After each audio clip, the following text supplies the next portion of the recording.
Halo teman-temannya Furi, ya kali ini Kak Furi berada di kediamannya, apa nih bilangnya Bapak, Mas, atau Ki Riano Wijaya nih? Yang enak aja Mami. Yang enak apa yang tuh? lebih santai apa Oh aja? yang lebih santai Mas Santai lah, aja ya berarti ya, boleh. Mas Riano Wijaya. Yang ada beberapa kabar ya yang Kak Furi dengar bahwa bisa membuka aura bahkan mendatangkan pasangan yang udah pergi akhirnya datang lagi gitu. Alhamdulillah, Oh insya gitu. Allah. Iya, jadi bisa diceritain nggak kenapa kok awal mulanya akhirnya bisa menerima pasien untuk buka aura? Sebetulnya itu kan seperti air aja ya. Jadi Mm-mm. saya nggak ngebuka menerima pasien. Awalnya itu dari teman istri, dari kawan, minta tolong ke sini curhat. Mm-mm. Dan pas curhatan itu saya mendengarkan tapi tidak mengambil kesimpulan dari cerita. Jadi apa yang saya dengar, Mm-mm. saya lihat sixth sense saya, Mm-mm. kelebihan saya, ternyata oh salah satu ini ada kekurangan, ada kelebihan, atau keduanya itu kekurangan dua-duanya. Mm-mm. Cuman saya hanya bisa menolong itu karena sifat kasihan sebetulnya Mami. Jadi Dari mulai setiap pasangan, orang-orang terdekat. betul dari awal orang terdekat dulu. Nah saya lihat nih mana baik mana yang salah, saya ambil kesimpulan oh kamu salah, kamu benar. Nah dari situ aja sih Mak. Gitu. Tapi dari mulai kapan Mas Riano ini sadar bahwa memiliki kemampuan untuk bisa membantu orang lain?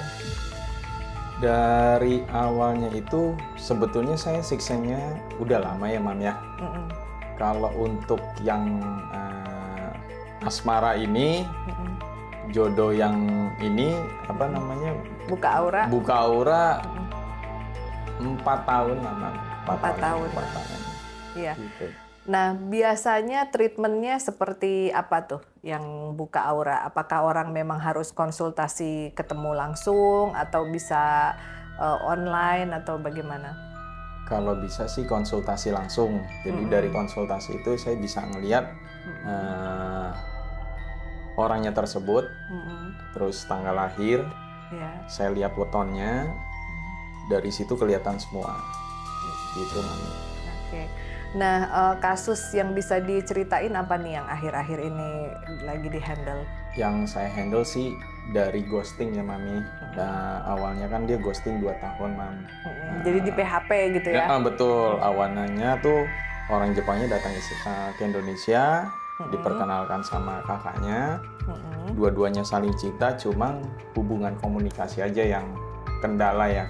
Yang satu bahasa Jepang, yang satu bisa bahasa Inggris. Nah, yang keduanya yang orang Jepang nggak bisa bahasa Inggris. Awalnya seperti itu. Ya. Tiba-tiba saling cinta, dia mundur nih yang Jepang, menghilang.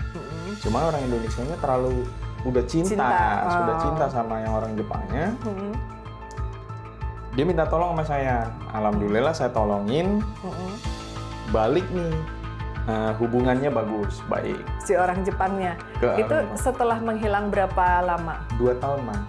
Setelah menghilang 2 tahun akhirnya bisa balik lagi Bisa si pulang, Jepangnya. bisa pulang insya Allah. Alhamdulillah, Allah kendakin pulang lagi.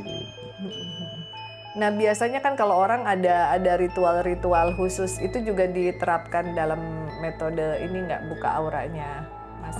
Itu tergantung metode auranya, itu tergantung dari orangnya. Jadi saya lihat auranya kalau misalnya gelap atau bagus, tinggal saya treatment lebih baik lagi Mam. Gitu. Kayak gitu ya. Jadi orang yang udah di ghosting selama 2 tahun akhirnya bisa balik lagi karena harus ada treatment aura juga, harus berdoa juga. Betul, gitu ya. betul. Nah, selain itu apa pernah ada yang misalnya suaminya diambil pelakor gitu? Ada nggak kasus Ada Mam, kayak gitu? ada Mam.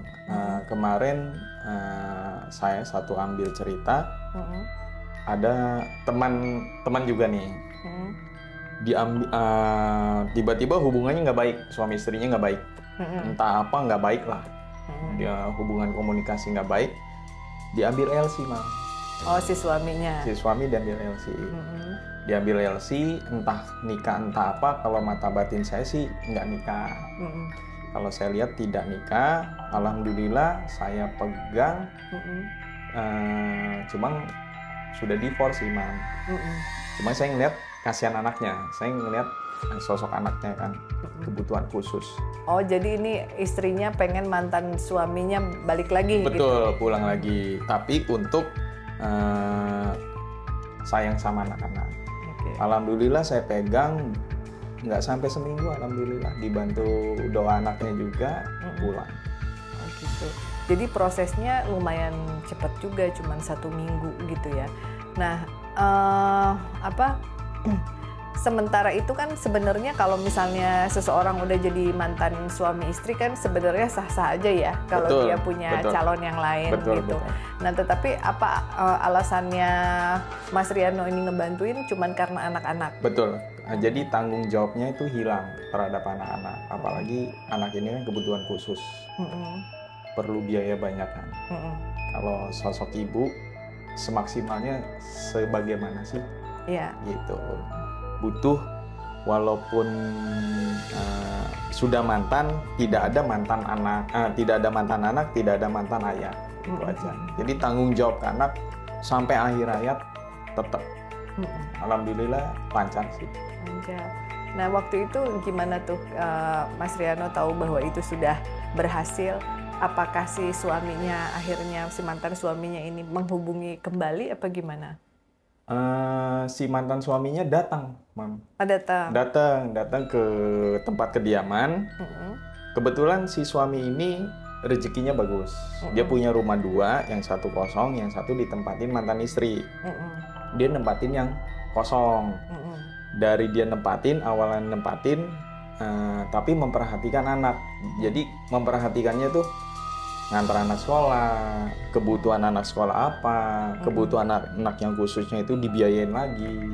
Oh, yang tadinya udah cuek akhirnya udah cuek, pulang lagi. Iya.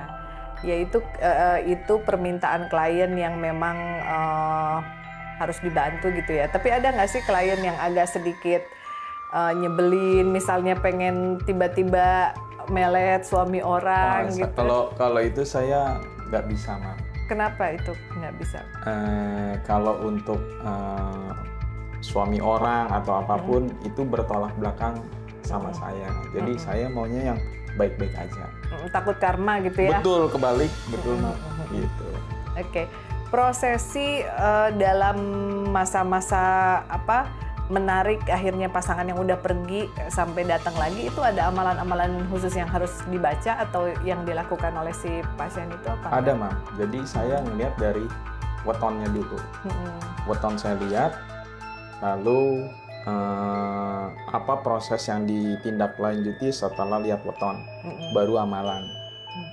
Kayak gitu. Yang penting cerita di awal sama akhir itu sama. Jadi nggak ada perubahan lah. Biar jalannya lancar. Iya.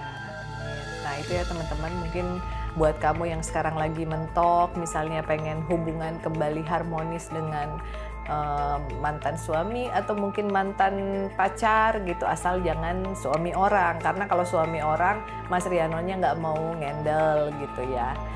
Nah, selain masalah perjodohan, kasus apa aja yang sering ditangani?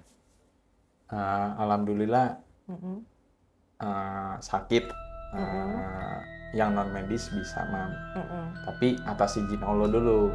Betul. Kita lihat dulu bisa ditolong atau enggak. Kalau nggak bisa, saya bilang nggak bisa. Itu aja sih. Kasus yang pernah ditangani apa yang akhirnya bisa dibantu? Perebutan tanah, Mam. Perebutan tanah, warisan. Jual beli warisan. Karena warisan ini yang satu orang ini pingin besar, diseranglah yang lain, betul. Tapi kan katanya kalau tanah warisan itu kan panas ya. Betul. Jadi siapapun yang dapat, apalagi dengan cara-cara yang licik dan enggak fair, itu pasti bakal terkena karmanya. Betul. Di kemudian hari. Nah, pada saat itu berarti yang Mas Riano tangani adalah pihak yang ingin diambil gitu hak warisnya. Betul. Terus langkah-langkahnya seperti apa? langkahnya itu satu lagi, pembersihan diri dulu, Mam. Jadi dibersihkan diri, yang notabene itu aura negatif kita buang, kesialan kita buang, aura yang positif kita balikan, yang seharusnya punyanya si orang hak tersebut, insya Allah dicapai lah. Dicapai, iya. Itu prosesnya berapa lama? Tergantung sih, Mam. Tergantung berat masalahnya aja. Bisa berbulan-bulan atau? Insya Allah nggak sampai. Lumayan cepet ya. Insya Allah. Nah, selain itu juga ada masalah yang sampai sekarang masih belum kelar nggak? Atau memang udah, aduh ini kayaknya udah nggak bisa saya tanganin gitu? Alhamdulillah sih selesai semua sih, Mam. Nggak ada masalah. Gitu. Iya. Jadi pokoknya kalau Mas Riano ini sistemnya kalau memang sudah di luar batas kemampuan dia akan berbicara ya. Betul. Jadi nggak akan ngasih janji-janji palsu. Oh ini bisa, oh ini enggak, karena setiap orang juga punya level permasalahan sendiri-sendiri. Nah, lalu apa yang Mas Riano rasain nih kalau misalnya lagi ngobatin orang? Apakah suka menerima hantaman-hantaman juga, sering diganggu juga apa gimana? Itu ada sih, Mam.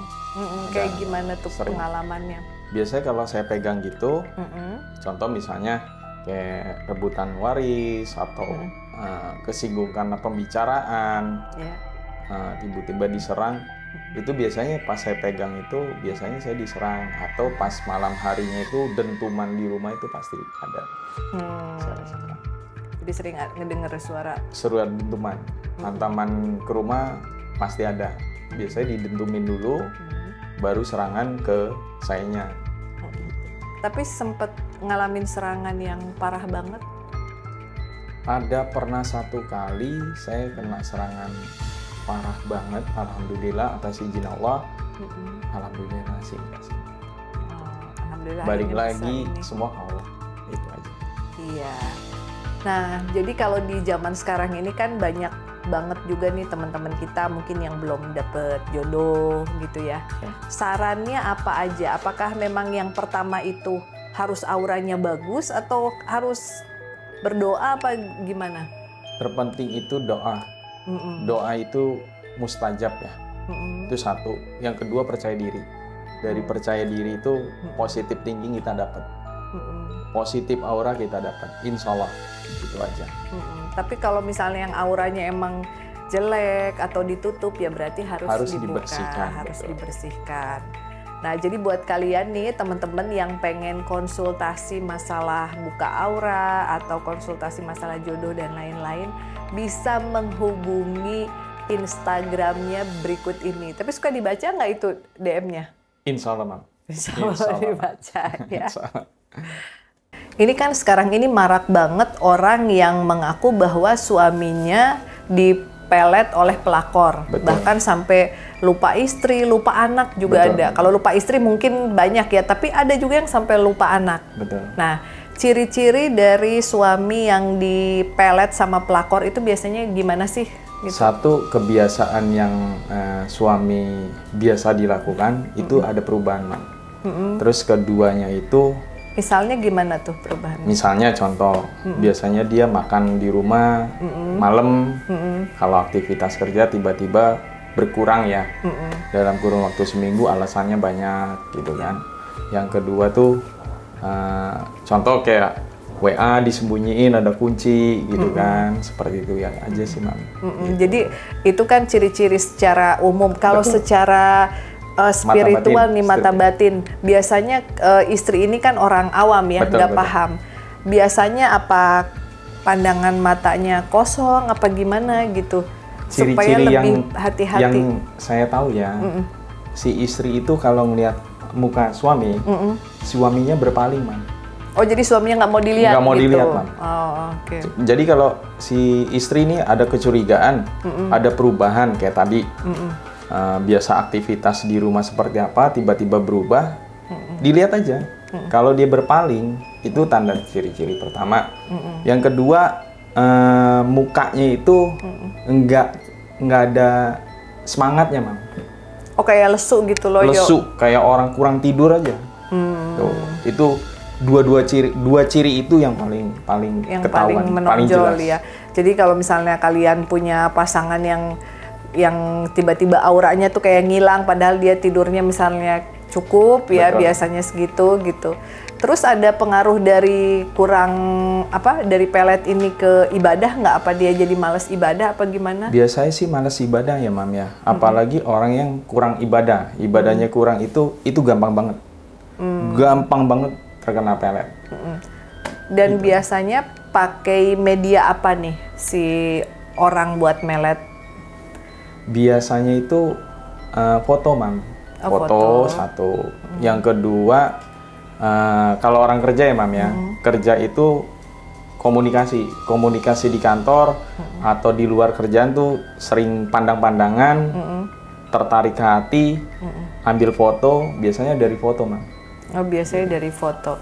Kalau dari makanan bisa nggak dikirimin makanan? Makanan itu bisa Mam, makanan, air itu bisa setelah pelet pertama kena, baru dia memberikan makanan atau minuman ke calon korban. Nah berarti agak susah juga ya teman-teman, karena kan hampir sekarang itu hampir semua orang seneng foto, seneng selfie. Nah bisa nggak sih foto kita jangan sampai kena pelet dari orang? Caranya? Itu susah sih Mam kalau zaman sekarang ya. Kebanyakan kan orang selfie, teman kantor, teman main, teman apa kan. Yang penting tuh satu aja, iman aja. Ibadahnya kuat sih insya Allah enggak. Jadi masih oke lah ya kalau foto-foto ya. Oke.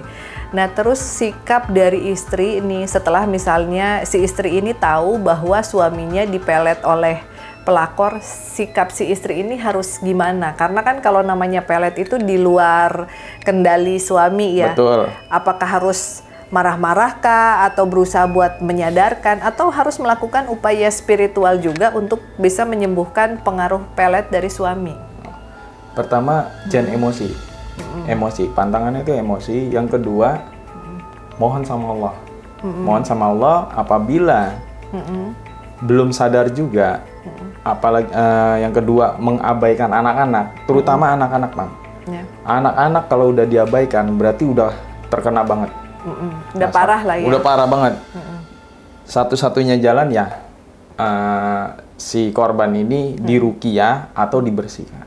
Dibersihkan. Jadi melalui proses pengobatan Betul, juga pengobatan. gitu. Karena kan nggak semua orang mengerti gimana caranya untuk menghilangkan pelet. Betul, ya. betul. Jadi bisalah sekalian kalau misalnya udah mentok menghubungi Mas Riano gitu gimana caranya buat konsultasi supaya akhirnya pengaruh peletnya hilang gitu. Nah terus katanya kalau orang dipelet itu bukannya nanti setelah sadar akan berbalik benci ya sama orangnya? Apa enggak juga? Biasanya sih benci sih dari sama si pelaku ya, pelaku yang memelet itu benci, insya Allah. Setelah dia sadar, bener-bener dibentengin ya Mam ya, si korban ini insya Allah dibentengin, sudah diruat, sudah dibentengin, insya Allah dia benci. Insya Allah jadi berbalik benci ya, udah akhirnya balik lagi ke istri dan juga ke keluarga gitu. Terus apa lagi?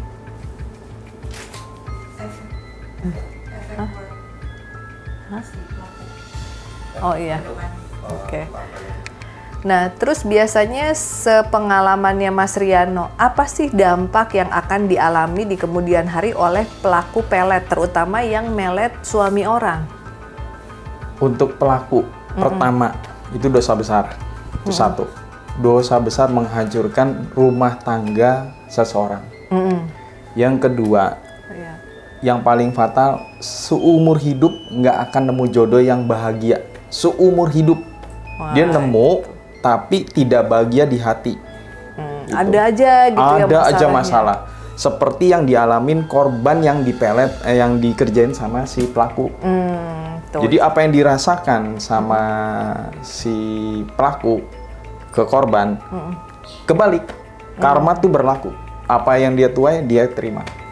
Itu sih, Mam. Itu ya, jadi kalian juga mesti berpikir ulang nih. Misalnya kalian sekarang mungkin sedang cinta, ya orang lain kan gak bisa ngerasain apa yang kita rasain, betul.